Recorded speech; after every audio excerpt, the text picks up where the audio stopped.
So, Stephen, you're up.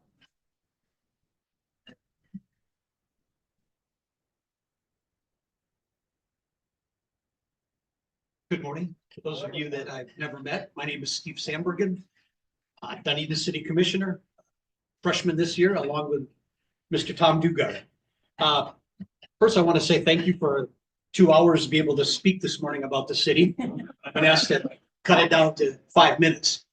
This time of the year, the calendars change, days get longer, and our good friends from Toronto arrive. I am one of those that has sat down there at the stadium, watched them unload the fancy cars and the fancy golf clubs. But this is a time of the year that we welcome back our Toronto Blue Jays. There's 41 million people that live in Canada, and they share them with the 38,000 of us that live here in Dunedin. That's why we call them our Toronto Blue Jays. If you've ever been to Toronto or ever been to a spring training game, you recognize the loyalty and the honesty of those Canadian fans. Now, this year things could be a little different. Seems like the media is making it a little rough, but they're still our fans. And that's still our team. I've visited Toronto many times myself, and it's enjoyable to hear them say Dunedin and hear them say it correctly. Sometimes we get lost in the importance to what the Blue Jays mean to the city. They're a large employer. You see very few items, parades, functions downtown that they're not a sponsor. They volunteer. They give to our schools, and they truly are a partner in our community. They've been our team for 40 years. And if I do my math correctly, I think we have them locked into about 2042.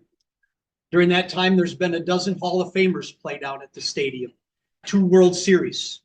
This year, I've made it real clear that as of tomorrow, the start of the American League East Championship, the American League Championship Series, as well as the World Series, begins at 1:07 p.m. tomorrow in Toronto here in Dunedin. I've asked Matt, I'm going to ask Matt's bosses, that this year when they win that World Series trophy, if we can have it at City Hall for at least a couple of days.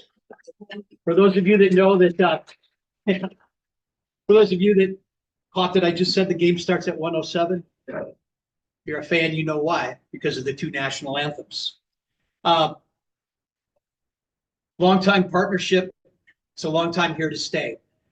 My ties to the Blue Jays, I was a president of Dunedin Little League, and I got to know Ken, I've got to know Matt, and I know what they did for the city, they did for the youth, and let's stay loyal.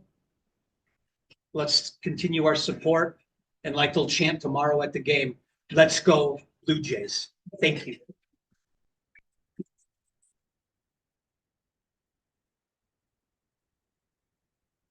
Now we have Jeff Rhodes Jr. from Florida Auto Exchange, who's going to be giving the talk today. Thank you.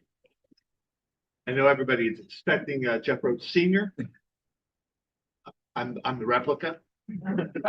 I haven't spoken to anybody in 30 years, so this new to me. That's usually his gig. He is the cheerleader of Florida Auto Exchange. He is a cheerleader for Dunedin. My family is grateful to Dunedin. We're glad to be here today. Just want to tell you a little bit about what we do. We've been selling nice pre-owned used cars in Dunedin for 36 years. This is our home. This is what we do. We do it a little bit different than everybody else. I see many of you have sold cars too. The one thing that we do, especially in this room, is if you need a special vehicle, we find you a vehicle. No matter what it is, something we don't carry, if we don't have it on the lot, I myself, my job is I go out and procure those vehicles. We also service all of our vehicles. We have a service shop that does open service to everybody. We've serviced many of the vehicles in this room. All of our repairs come with warranties. We have rental cars. We do absolutely everything the new car store does, except without the fees. We have one simple dealer fee, $349. I don't know if any of you have been out there shopping and seen any of the crazy fees that some of the car dealers have. I had a friend who went to a big car dealership and there were over $4,000 worth of fees on top of what the price of the car was. It gets crazy out there. You'll see stuff advertised for a crazy low price, $14,000, $15,000 for a car that should be $20,000. When you get there and you go to leave, all of a sudden that $23,000, $24,000 and you're out the door. They make big profits. They have big buildings. They got big bills to pay. We don't have any of that. We have low overhead. We try and keep it reasonable for all of us regular people. If you need rental cars, we have rental cars. We've been servicing Dunedin with rental cars since 1979. We have now moved just 5 miles down the road, around the corner of Harn and US 19. That's probably all I got. I got it. I am not the showman he is yet. I will work on it. But I heard we're short on time anyway, so I guess that will help. I'm thankful and grateful to be here in front of all of you, and I hope to get to know all of you a little bit better as I will be showing up for more of this stuff. He is in hurricane recovery mode, as so many of us are out there. He's been diligently working on residences and trying to get life back to normal like we all are. And I thank you all for having me today.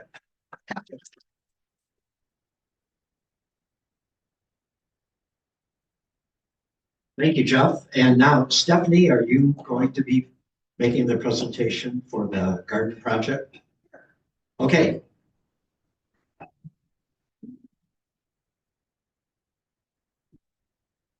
Good morning. Just wanted to give you a little bit of information about something that we've going on at First Presbyterian Church and part of our garden, faith garden work that we're doing there.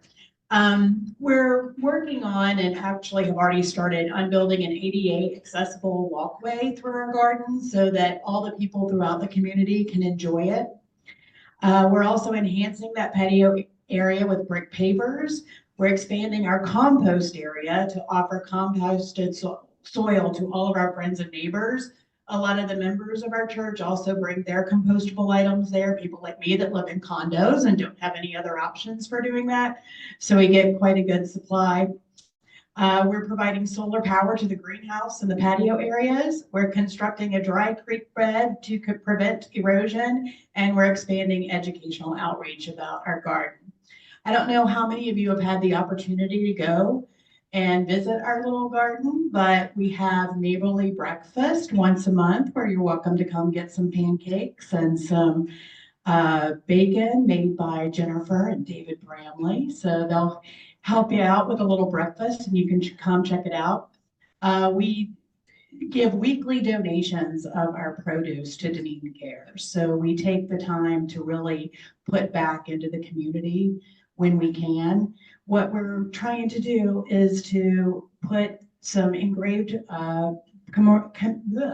commemorative, there's the word, there you go, commemorative bricks.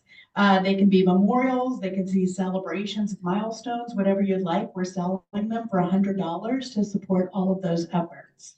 And because I can't say this nearly as well as the lady who wrote our grant for this,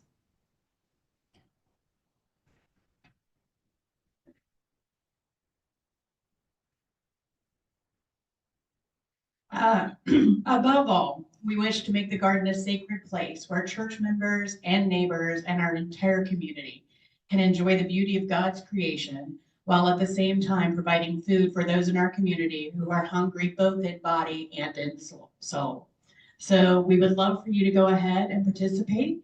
Buy a brick, make one for a memorial, celebrate an anniversary or a birthday. If you want any information on it, I will be happy to get that information to you. So just come see me after the meeting or send me an email. All right, thank you.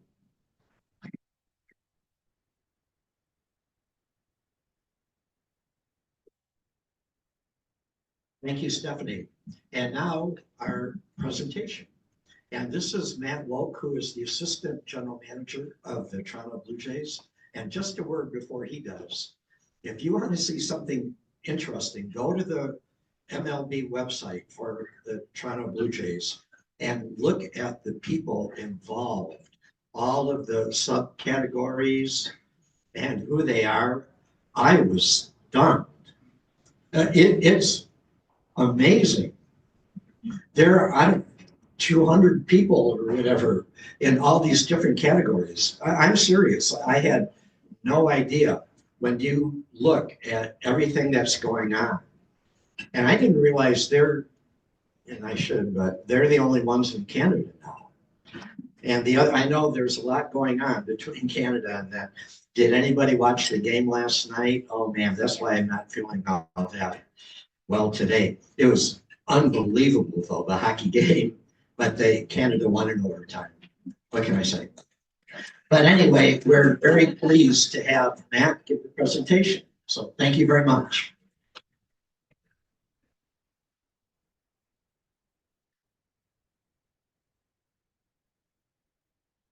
I don't know if I could get him going quite like Steve got him, rousing up the people there.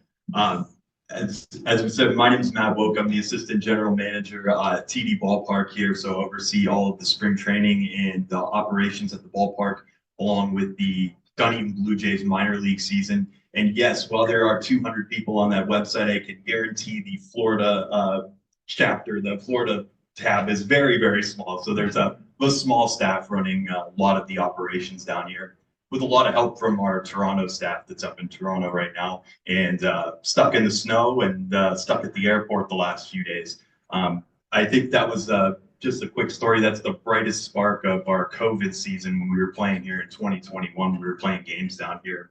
A lot of our fans and a lot of our teammates from Toronto came down here. They lived here for 3 months. A lot of them, a lot of them enjoy going to the local coffee shops and a lot of the local restaurants around here. So it's really nice and get them out of the snow for a little while. But we worked really closely with them to put on the major league production here, which we still do to this day. So we have great relationships with all of our fans and all of our employees in Toronto. So it's great to welcome them down here. And they always love coming down here because they squeeze about 4 months of work into about 3 weeks. So they all look like chickens with their heads cut off, running around down here, but it's nice. But I'm originally from Ohio, Niles, Ohio. Went to Kent State. Mo Freeney, yeah. We went to Kent State and then started with Mahoney Valley Scrappers, who were a single A team for the Cleveland Guardians. Moved down here in 2017 and have been in a variety of different roles with the team. Game entertainment, community relations, HR, you name it, I've done it, tarp pools, all that kind of stuff. But been here for nearly 50 years in Dunedin, and it's so nice to see a lot of different people wearing Blue Jays gear, and we're really excited to get, call Dunedin home here for spring training. I know a lot of our fans, as Steve said, a lot of our fans who come down here know how to pronounce Dunedin correctly, which is very, very nice to hear when you're walking around the streets of Toronto and people are like, oh, I can't wait to go to Dunedin and not Dunedin, not whatever the other ones are that I've heard. But it's our team's been working around the clock to get ready for tomorrow's game at 1:07. We're putting the final finishing touches on the stadium today, so it looks really nice. The grounds crew has done an incredible job getting our field ready. We had our Welcome Back Blue Jays event last week, and I want to say we had 3,000 to 4,000 people in there. I know we gave away a lot of hot dogs. I know Russ was back there, sweating a little bit. Fire alarm might have went off here or there, but we were just happy it didn't rain and had a great time there. And it was just an amazing time to see everybody back. And we let them walk on the outfield, and people were just touching the grass going, is this real grass? I can't believe this is real grass. Everybody looks at it and thinks it's fake. That's how pristine that grass is. Our player development complex over on Garrison has been hustle and bustle crazy. I've been trying to stay away from there as much as possible and stay over at the stadium, but we've had that open for our fans to come down, take some pictures, get some autographs if they can, watch our players take batting practice and do some drills on field 1, which is really nice. We are closing up at the end of the day today for fans, but we're going to reopen in March so fans can go over there and watch minor league spring training. In 2024, we had the largest spring training ever, over 100,000 fans at TD Ballpark. It was insane. Even the Tuesday games in the middle of the week were selling standing room only, and really excited to announce we're standing room only for tomorrow too. So make sure you get your tickets. We'll be releasing some more hopefully soon. But we welcomed a lot of visitors from up north. The weather was perfect last season. After many games, I could go downtown when I had the energy to. It seemed to see tons of jerseys, not just our Blue Jays jerseys, but all those pesky Yankees jerseys around. You see some Phillies jerseys around. So it was really nice. And a lot of the different businesses I talked to downtown, bars, restaurants, shops, they had busy crowds all throughout. And we're hoping the same for 2025 with some great weather. We drove downtown yesterday, saw a lot of banners. We have our whole banners up, a lot of welcome back Blue Jays signs all over the place. So we just want to say thank you so much for your support. And we have Blue Jays baseball all season long. It doesn't stop right after the big league team leaves. We have a whole 6 months basically of baseball set to go. Our 2025 schedule this year brings 16 games to TD Ballpark, bringing 11 different big league teams and a couple of new additions for this season. We have our and some the MLB started last year to spotlight some of our prospects. So a lot of our prospects get the chance to shine. So we're bringing our top prospects and we're playing the Minnesota Twins top prospects to get some light and shed some light into our minor league systems.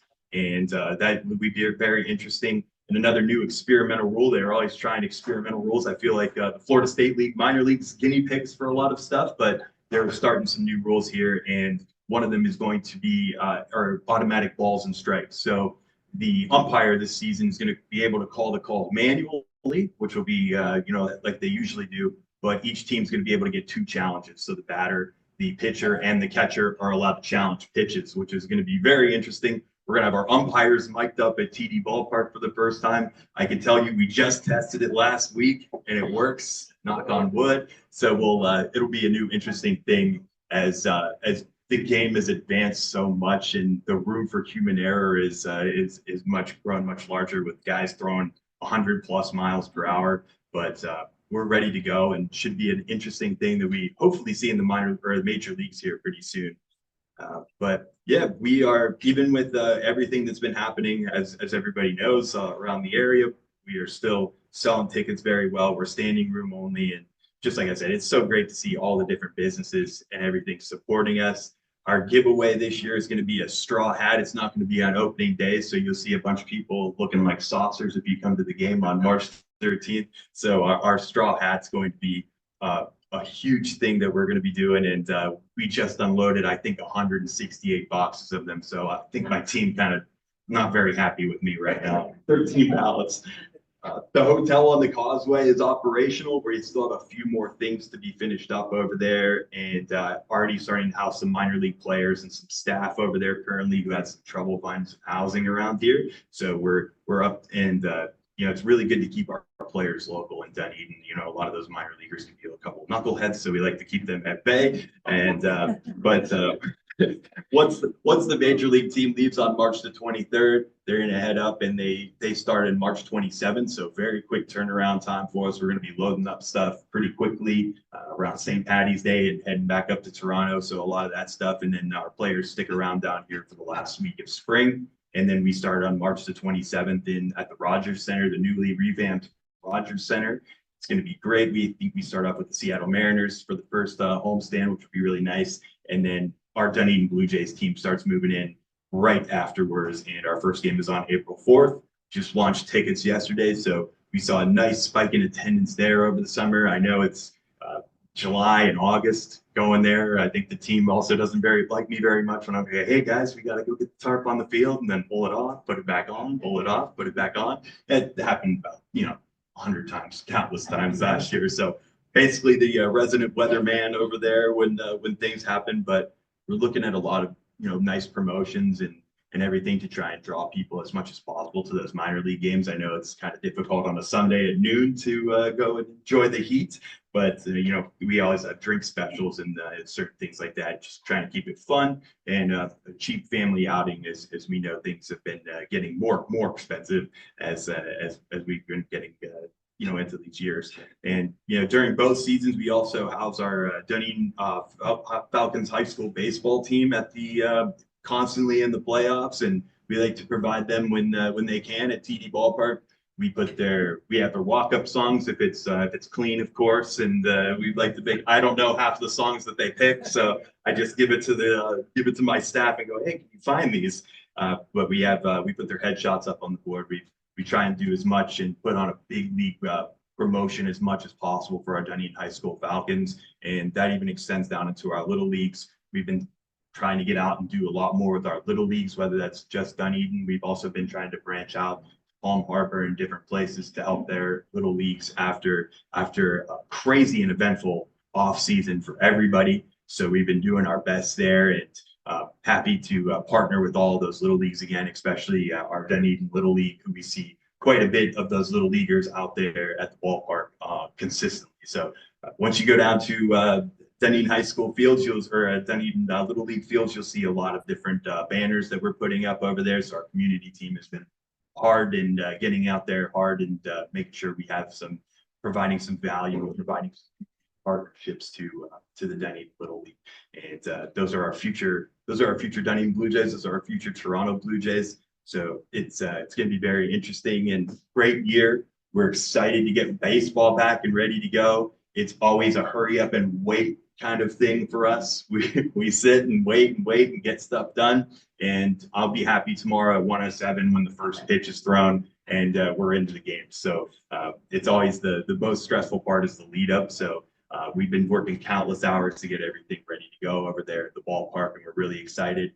We're really excited to have Mayor Freeney throughout the first pitch. I know she's been warming up the arm. It's going to be great. And then the next game on the 25th, we have Mr. Gizzy throwing out the first pitch. So he's been warming up as well.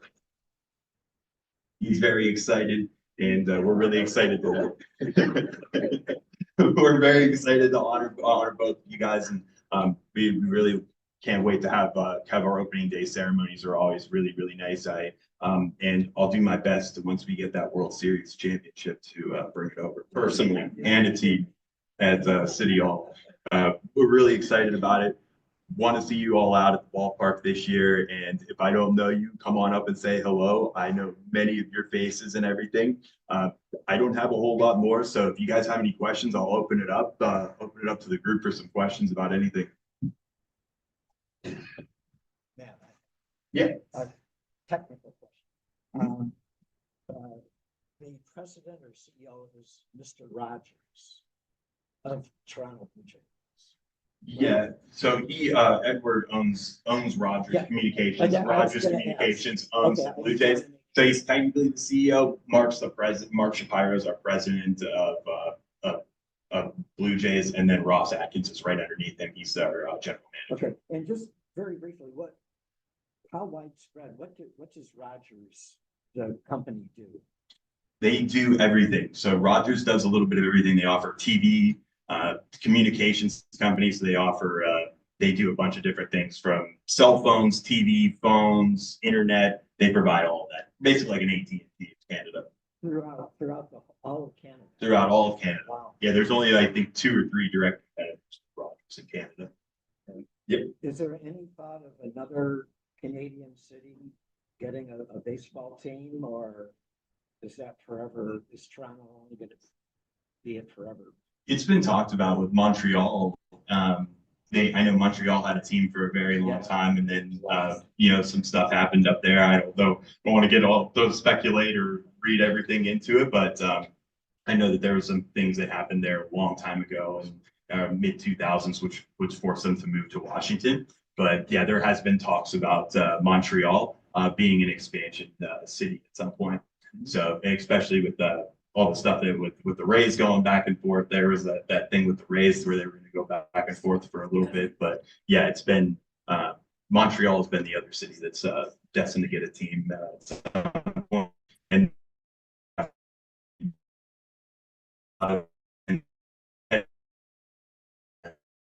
it's a good place for our West Coast fans to be able to see some minor league teams. No problem. Yeah. I just wanted to make a comment. My grandson, who is 11, has been playing ball for some time.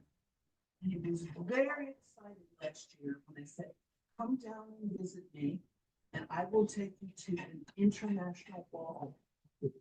And he could not believe that he was coming to an international ball. And then I had to go through his cards. And I asked him to find out if there were any players in his set of cards that were from another country. And he found plenty of Toronto players that have been traded off to other places. Yeah, he was just very excited. So thank you for that. Welcome. We're doing our best today. I'm not the one making the calls on the team and everything, or I'd be handing out money left and right. I probably wouldn't be a very good businessman that way, but we appreciate that. I'm glad you guys got to come down. Thanks. Very pretty. So, you guys like being on the baseball team in Panther? Care about myself jumping in, or do you like being a lone dog? We like being the lone dog. We have a country, we have a whole country behind us. That's great. We don't, I would like Montreal to, just for those fans, because, some of you know the history, but, in 1994, we had, there was a big baseball strike that ended, and, Montreal was supposed to be, a lot of people were saying in Montreal, if that strike never would have happened and the World Series wouldn't have gotten canceled, a lot of people would have said Montreal probably would have won their first World Series. I'm from around Cleveland. I would think Cleveland would have won the World Series. But no, it was very interesting. But we do appreciate being the only team. And I know that there's been some Montreal fans who have turned over to Toronto Blue Jays fans after years and years of rooting for Montreal. Well, we like being your only spring training. Yeah, absolutely. Yeah, we. Any other questions?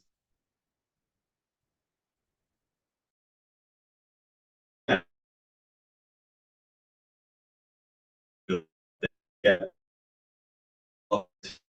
And I always don't like to see when our team, it's really hard to hit the ball here. The ball doesn't travel in the summertime. So then, next thing you know, I see our team in a couple of years that was down here in the Dunedin season, and the ball wasn't flying out of the ballpark. And then they go up to New Hampshire and then they're winning a ring. It's like, come on, guys, let's do that down here. Mr. Giddy.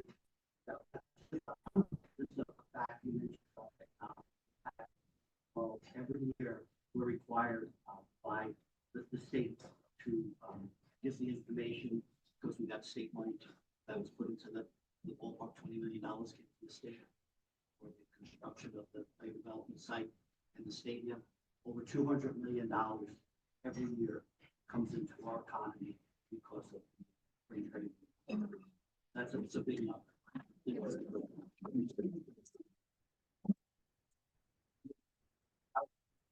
Last year in 60 or 70, 80, that was a huge jump.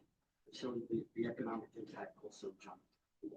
So it's really the value to our city and our county is very impressive. That's amazing. And if people come down here and we've been trying to nail down our fans and where our fans are coming from. And we do have a lot of the locals that ride their bikes down, and we see a lot of the bike racks are always taken up, but it's also really interesting to see people coming from all over the place and for their first time, or it's ever at the ballpark, or their first time coming for in 10 years, and they're bringing their families for the first time. So nice to see. And then it's usually like, hey, we're going to go to Disney for a couple days, come back here, go spend some days at the beach, hit the shops and bars and restaurants around. So it's always really nice, and definitely not just us, but everybody, all the other spring training sites, really have an economic impact to the area. So it's really nice. Might slow down traffic a little bit, but I just want to comment about the partnership with the high school. And I've had a chance to work there the last couple of years. It's been a long time relationship. I've done some research, and if I'm wrong, it is the only partnership between a high school and a professional team in the United States. We get to play our home games in TD when there's conflicts in schedule. It's just been really a fantastic working relationship. Last year, our softball team had a chance to go to regional. They were traveling down to LaBelle, which is 4 hours away. The Blue Jays actually helped pay for a charter bus to help cover the expenses for our softball team to go there and celebrate them after their district championship last year. So it's been phenomenal work with Matt, working with Shelby, with the high school and support they give us. And we have a team coming from Illinois actually this year that reached out to us to play because of an opportunity to play in a professional ballpark. So it's a great relationship. We're very happy to work with them. Another part of that community, a part of the community that you guys play such an important role. So thank you. Thank you.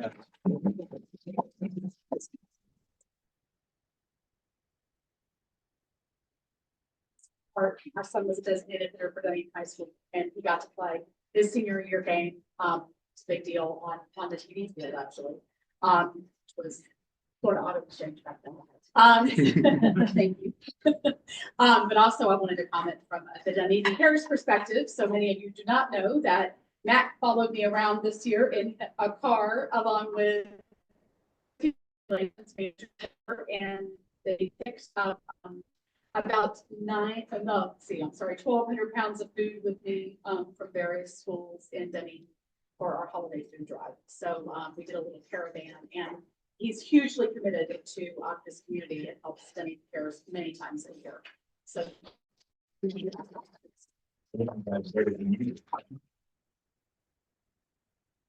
Anybody else? I just want to leave real quick with one small. It's a small town in Ohio, Niles, Ohio, and our economy went a long time ago when the steel mills closed and everything. So we have a lot of boarded up buildings, a lot of gray skies and sad people, and it's just so nice to be able to do this and to be in this community, and everybody is so friendly, everybody is so nice and supportive, and this, I can tell this community is very, very strong even after everything that happened. And we've got a great commission. Our commission really cares about the state of the city. You know, we do our best to provide as much for the city as possible, and you know, we're so happy to be a community partner, and it's just so nice to see so many friendly people in one room and be able to do this. It's very nice. So you should all be very proud of the community that you all built, and we really hope for a nice, strong 2025. Thank you.